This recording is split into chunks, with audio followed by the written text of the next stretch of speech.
કેમ છો? કેમ છો બા?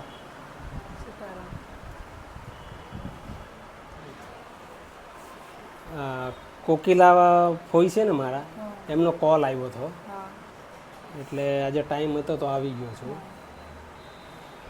એટલે તમને શું કંઈ તકલીફ પડી ગઈ? તકલીફમાં કે અમારે દવાખાનું આવી ગયું છે. એટલે દવાખાનું આવી ગયું છે? હા, અમારા ઘરવાળાને કેન્સરનું ઓપરેશન આવ્યું.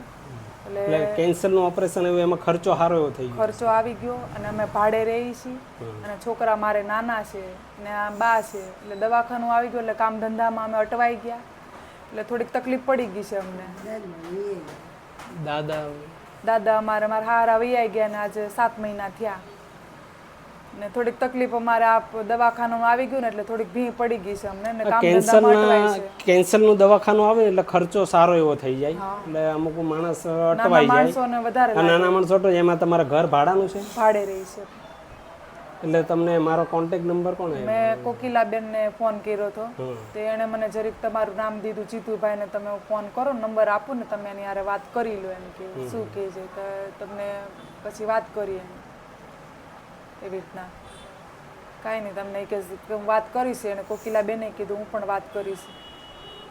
કંઈ નહીં, અમારાથી જેટલી થાય ને એટલી અમે તો મદદ કરી છે. અને આવું કોઈ ઘર હોય તમારા ધ્યાનમાં કે આવી રીતે કોઈ દવાખાનામાં કોઈ અટવાઈ ગયું હોય, ધંધામાં અટવાણું હોય, તો મારો નંબર તો હવે તમારી પાસે હશે, તો એવું કાંઈ ઘર તમારા ધ્યાનમાં હોય ને તો મને કોલ કરજો, અમારાથી થાય એટલી અમે મદદ કરશું. બરાબર? જય શ્રી કૃષ્ણ.